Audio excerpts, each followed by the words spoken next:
Hi, ഞാൻ doctor Aishwarya MO നാസ് clinic Mukkam Kozhikode.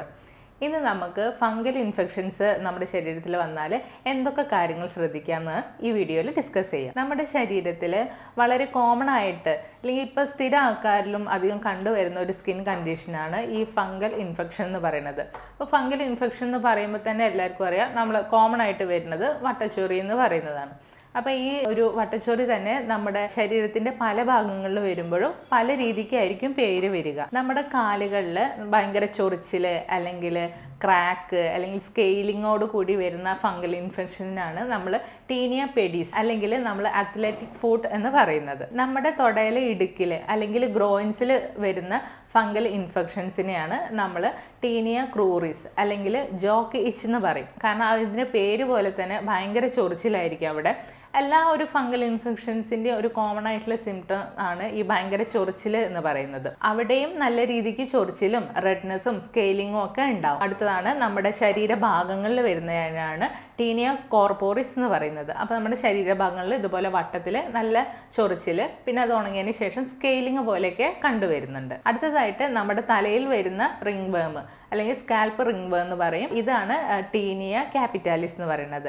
ഇത് നമ്മുടെ തലയിൽ വരുമ്പോൾ നല്ല ചൊറിച്ചിലുണ്ടായിരിക്കും, റെഡ്നെസ് ഉണ്ടായിരിക്കും, അതുപോലെ തന്നെ നല്ല ഹെയർ ലോസും ഉണ്ടായിരിക്കും. അടുത്തതാണ് നമ്മളുടെ നഖങ്ങളിൽ ഡിസ്കളറേഷൻ അല്ലെങ്കിൽ തിക്കനിങ്, ബ്രിട്ടിലായി പോവുക, നല്ല ചൊറിച്ചിൽ, അങ്ങനെയൊക്കെ വരുന്നതാണ് ടീനിയ അങ്കുയം എന്ന് പറയുന്നത്. നമ്മുടെ ശരീരത്തിൽ ഇത് ഫംഗൽ ഇൻഫെക്ഷൻസ് തന്നെയാണോ എന്ന് എങ്ങനെ മനസ്സിലാക്കാൻ നോക്കാം. ഒന്നാമതായിട്ട് നല്ല ചൊറിച്ചിലായിരിക്കും ഈ ഫംഗൽ ഇൻഫെക്ഷൻസ് വരുമ്പോൾ.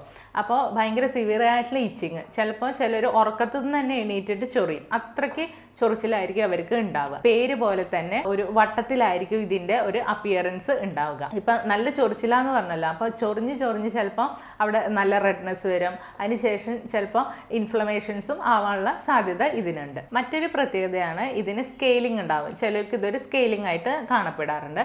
പിന്നെ നമ്മുടെ കാലിലുണ്ടാവുന്ന അത്ലറ്റിക് ഫുട്ടിലൊക്കെ ഇതിൻ്റെ കൂട്ടത്തിൽ ബ്ലിസ്റ്റേഴ്സും കൂടി ഉണ്ടാവും. ചിലർക്ക് അവിടെ ഡിസ്കളറേഷൻസ് ഉണ്ടാകും, അതുപോലെ തന്നെ ക്രാക്സും ഉണ്ടായിരിക്കും ഈ അത്ലറ്റിക് ഫുട്ടിൽ. സ്കിന്നിലെ മറ്റൊരു കണ്ടീഷനാണ് ചുണങ്ങ് എന്ന് പറയുന്നത്. അതിൻ്റെ പേര് ടീനിയ വേഴ്സിക്കോളാർ എന്നാണ്. പക്ഷേ ഇതൊരു ഫംഗൽ ഇൻഫെക്ഷൻ അല്ല, അതുപോലെ തന്നെയുള്ള ഒരു ഈസ്റ്റ് ഇൻഫെക്ഷനാണ് നമ്മൾ ചുണങ്ങ് എന്ന് പറയുന്നത്. നേരത്തെ പറഞ്ഞല്ലോ ഫംഗൽ ഇൻഫെക്ഷൻസിന് നല്ല ചൊറിച്ചിലായിരിക്കുന്നു, പക്ഷേ ചുണങ്ങ് വരുമ്പോൾ അങ്ങനെ ഒരു ഇച്ചിങ് വരാനുള്ള സാധ്യത വളരെ കുറവാണ്. ഈ ഫംഗൽ ഇൻഫെക്ഷൻസ് തന്നെ നമ്മൾ ട്രീറ്റ് ചെയ്യാതൊക്കെ നിൽക്കുമ്പോൾ ഒരു ശരീരഭാഗത്തിൻ്റെ ഒരു ഭാഗത്തു നിന്ന് മറ്റൊരു ഭാഗത്തേക്ക് പകരാനുള്ള സാധ്യത ഉണ്ട്. അല്ലെങ്കിൽ ഒരാളിൽ നിന്ന് അവരുടെ സോപ്പോ ടവലോ ഒക്കെ യൂസ് ചെയ്യുമ്പോഴും ഇത് പകരാനുള്ള ചാൻസ് വളരെ കൂടുതലാണ്. ഇതുപോലെ നമ്മളെ ചുണങ്ങ് പോലെ വരുന്ന വേറൊരു സ്കിൻ കണ്ടീഷനാണ് ഇൻടെർട്ടിഗോ, അല്ലെങ്കിൽ പൊതുവെ ഇത് മഴക്കാലത്താണ് കണ്ടുവരാറ്. നമ്മൾ വരില്ല വളങ്കടി എന്നൊക്കെ പറയുന്നത്, ആ ഒരു കണ്ടീഷന്. അപ്പോൾ അത് മെയിനായിട്ട് നമ്മുടെ കാലിൻ്റെ ഇടയിലായിരിക്കും കണ്ടുവരിക. ഒരു വൈറ്റിഷ് കളറോട് കൂടിയിട്ടായിരിക്കും അധികം ഉണ്ടാവുക. ഇതിൻ്റെ കൂടെ കാൻഡിഡിയയുടെ ഇൻഫെക്ഷൻസ് കൂടി വരുമ്പോൾ ഇതിൻ്റെ സിവിയറിറ്റി കൂടുന്നതായിട്ട് കാണുന്നുണ്ട്. ഇനി നമുക്ക് ഈ ഫംഗൽ ഇൻഫെക്ഷൻസ് അല്ലെങ്കിൽ മറ്റ് ഇൻഫെക്ഷൻസ് ഒക്കെ എങ്ങനെ വീട്ടിൽ തന്നെ മാനേജ് ചെയ്യാൻ നോക്കാം. ഫസ്റ്റ് വൺ, നമ്മുടെ ഹൈജീൻ നല്ല രീതിക്ക് തന്നെ കീപ്പ് ചെയ്യണം. നമ്മുടെ അഫക്റ്റഡ് ഏരിയാസ് മൈൽഡ് സോപ്പ് വെച്ചും വെള്ളം വെച്ചിട്ടൊക്കെ വാഷ് ചെയ്തിട്ട് ഡ്രൈ ആയിട്ട് തന്നെ സൂക്ഷിക്കാൻ ശ്രദ്ധിക്കണം. അയഞ്ഞ വസ്ത്രങ്ങൾ യൂസ് ചെയ്യാൻ ശ്രദ്ധിക്കുക. അതുപോലെ കോട്ടൻ്റെ ഡ്രസ്സുകൾ ഈ ഒരു ടൈമിൽ യൂസ് ചെയ്യുക. കുളിക്കുകയാണെങ്കിൽ 2 നേരമെങ്കിലും ശരീരം വൃത്തിയാക്കാൻ വേണ്ടിയിട്ടും ശ്രദ്ധിക്കണം. നന്നായി വിയർക്കുന്നവരാണെങ്കിൽ ആ ഒരു ടൈമിൽ ഇച്ചിങ് ഒക്കെ കൂടാനുള്ള ഒരു സാധ്യത ഉണ്ട്. ഇത്തരം കണ്ടീഷൻസ് ഉള്ളവർ അവരുടെ ഡ്രസ്സുകളും ഇല്ലെങ്കിൽ ഇന്നർവെയേഴ്സും ഒക്കെ സോപ്പ് ഉപയോഗിച്ച് കഴുകിയിട്ട് വെയിലത്തിട്ടിട്ട് തന്നെ ഉണക്കാൻ ശ്രദ്ധിക്കുക. പിന്നെ വെയിലത്തിട്ട് ഉണങ്ങിയതിന് ശേഷം അയണും കൂടി ചെയ്തിട്ട് വേണം നമ്മൾ ഡ്രസ്സ് എടുത്ത് വെക്കാൻ. നല്ല ചൂട് വരുമ്പോൾ ഈ ഫംഗസിൻ്റെ സ്പോർട്സൊക്കെ നശിക്കാൻ ഇത് കാരണമാകും. അതുവഴി നമുക്ക് കൂടുതലായിട്ടുള്ള ഇൻഫെക്ഷൻസ് വരാതിരിക്കാനും ഇത് സഹായിക്കും. കൂടാതെ നമ്മുടെ പേഴ്സണൽ ഐറ്റംസ് അവരുമായിട്ട് ഷെയർ ചെയ്യാതെ ഇരിക്കുക. നമ്മുടെ ചീർപ്പ്, ടവല് അല്ലെങ്കിൽ ഡ്രസ്സ്, ചെരുപ്പൊക്കെ അവരുമായിട്ട് ഷെയർ ചെയ്യാതെ ഇരുന്നാലും നമുക്ക് ഇൻഫെക്ഷൻ വരുന്നത് ഒരു പരിധിവരെ തടയാം. നമ്മുടെ ശരീരത്തിൻ്റെ ഇമ്മ്യൂണിറ്റി കുറയുന്നതാണ് നമുക്ക് ഈ ഫംഗൽ ഇൻഫെക്ഷൻ വരാനുള്ള ഒരു പ്രധാന കാരണം. കൂടാതെ ഈ പ്രീ ഡയബറ്റിക് കണ്ടീഷൻസ് ഉള്ളവർക്ക് അല്ലെങ്കിൽ ഡയബറ്റിക് ഉള്ളവർക്ക് അല്ലെങ്കിൽ കുറേ കാലമായിട്ട് സ്റ്റിറോയിഡ്സ് യൂസ് ചെയ്യുന്നവർക്കൊക്കെ ഈ ഫംഗൽ ഇൻഫെക്ഷൻസ് കൂടുതലായിട്ട് കണ്ടുവരുന്നുണ്ട്. ഇനി നമുക്ക് വീട്ടിൽ തന്നെ ഈ ഫംഗസിൻ്റെ ബുദ്ധിമുട്ടും ചൊറിച്ചിലൊക്കെ കുറയ്ക്കാൻ വേണ്ടിയിട്ട് കുറച്ച് പൊടിക്കൈകൾ നോക്കാം.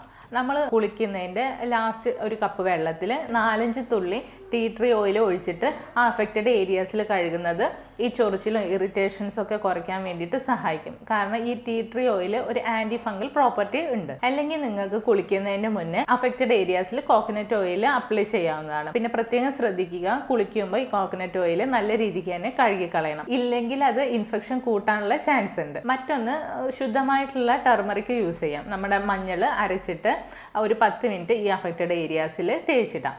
ഈ മഞ്ഞൾ നമുക്ക് വേണമെങ്കിൽ നാച്ചുറൽ ആയിട്ടുള്ള അലോവേര ജെല്ലും കൂടി കൂട്ടിയിട്ടും ഇങ്ങനെ തേച്ചിടാം. എന്നിട്ട് പ്രത്യേകം ശ്രദ്ധിക്കുക, നല്ല രീതിക്ക് തന്നെ കഴുകി കളയും വേണം. ലാസ്റ്റ് വണ്ണാണ് നീം ഓയിൽ.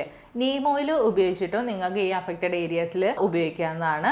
ഇതിനും ഒരു ആൻറ്റി ഫംഗൽ അല്ലെങ്കിൽ ആൻറ്റി ഇൻഫ്ലമേറ്ററി പ്രോപ്പർട്ടി ഉള്ളതുകൊണ്ടാണ് നമുക്ക് ഈ ചൊറിച്ചിലും ഈ ഇറിറ്റേഷനും ഒക്കെ കുറഞ്ഞു കിട്ടുന്നത്. പൊതുവെ ആൾക്കാർക്കൊക്കെ ഈ വട്ടച്ചൊറിയെ കുറിച്ചൊക്കെ ഒരു ധാരണ ഉള്ളതുകൊണ്ട് തന്നെ അവർ ഡോക്ടറെ കൺസൾട്ട് ചെയ്യാതെ നേരിട്ട് പോയിട്ട് ആൻറ്റി ഫംഗൽ ക്രീംസ് ഒക്കെ ഉപയോഗിക്കും. പക്ഷേ ഇവർക്ക് ഇത് നിർത്തി കഴിഞ്ഞാൽ ഇത് വീണ്ടും വരാനുള്ള ചാൻസ് കൂടുതലാണ്. അത് കൂടുതൽ ഒരു സിവിയർ കണ്ടീഷനിലേക്കാണ് പോകുന്നത്.